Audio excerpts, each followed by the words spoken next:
All right, welcome back, folks. Back at it again with the E36. So for today, I'm going to continue where I left off. Last time I put in the front license plate delete as well as these fog light block off plates.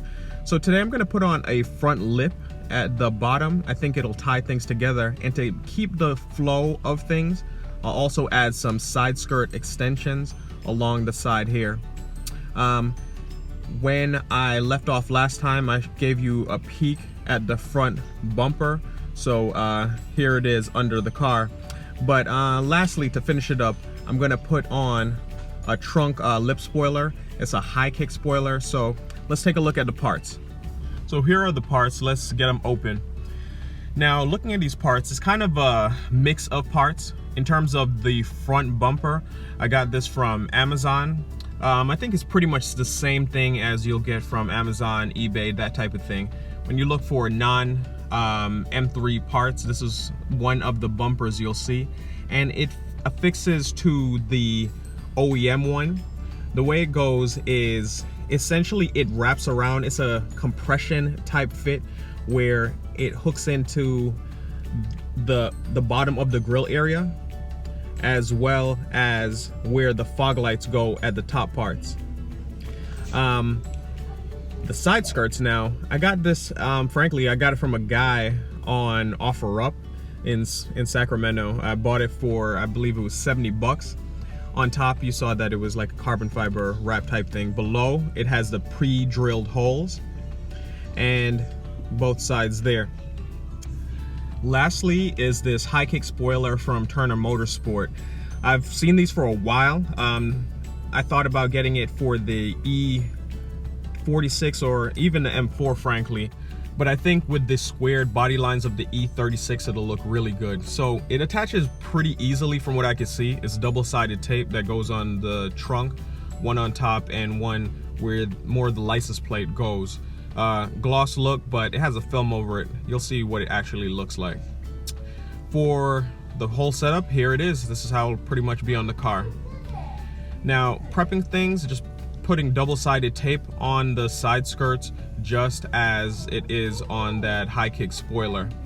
The front bumper though, this part is a little bit more complicated because the bottom of it extends down such that it doesn't actually touch the bumper itself the way that it extends down.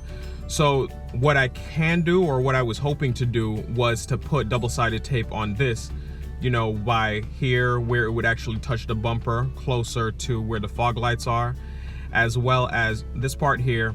This is where it goes by where the grill is. So I thought about putting double-sided tape on the bottom of it as well as the side, just anywhere that would have touched the bumper. The problem is that double-sided tape does not attach to this material. I tried it a few different ways. I tried maybe scuffing it up a little bit to see if it would, but there's just no chance of it. It doesn't attach at all. So I'll just get it on and use some screws, which I would have done anyway. So let's get to it. First things first is getting out these covers that I put in last time. It cannot fit with the bumper in there. It's pretty thick plastic.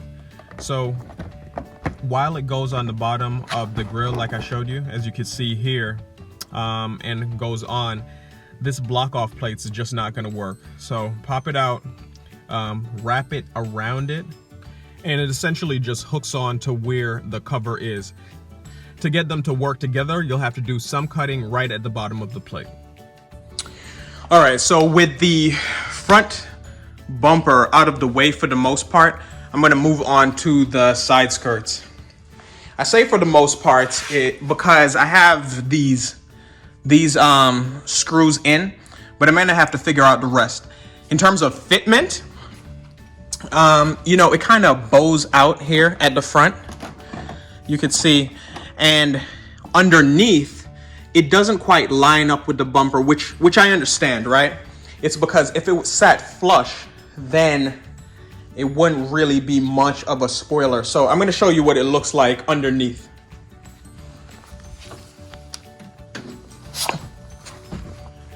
So looking underneath, you could see that there's quite a gap between it. So in terms of mounting it itself, I'm going to need to primarily hold it from the top. Holding it from the top involves buttoning it up around here. So what I think I'll do is maybe have it attach here, and maybe every few inches. It's essentially a compression fit, and it is on there very good, but I'll still need to make sure that it can handle the bumps and scrapes that come with it. For example, you know, going into a driveway, you know, especially on the sides, because it comes down a little bit more. I can see that happening and snagging. Overall though, I think it looks really nice. Well, I'll repaint here. Now, moving on to the side skirts, I already have it prepped with the tape and so forth. I'm gonna put it under there before I get any of the screws and maybe tape it on. All right, so from the side of the car, I have it jacked up. I'm using essentially this drive-up ramp, and I'm using the frame of the car to hold it up with the jack stands. So from this standpoint, underneath it is free and clear.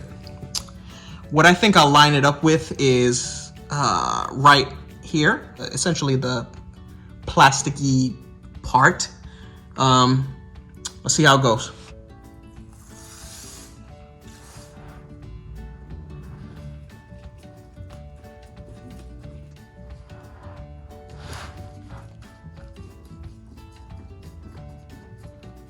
So here we have it all bolted on. I think it looks good. It comes out a little bit without being too over the top. I'm gonna stop here and move to the next phase because I ended up injuring my hand. We have the front on, right? This is how it's sitting. We have the side skirts on, and to end it off, they make it really easy. Let's pull off these two strips and place it right here. I know it'll go on good. So let's get to it. All right, first things first, let's get this off.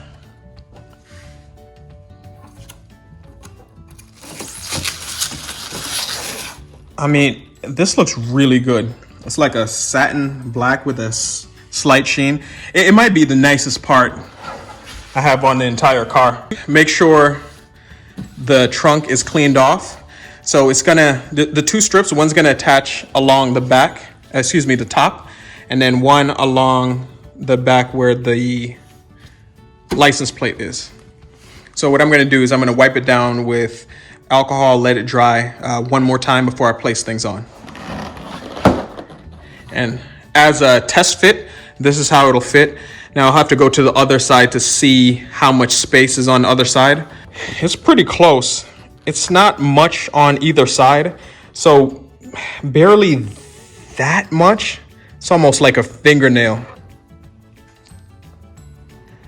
All right, with this surface clean, just gonna rip these off and get things into place. All right, well, here it is. So it goes on really good, super sturdy.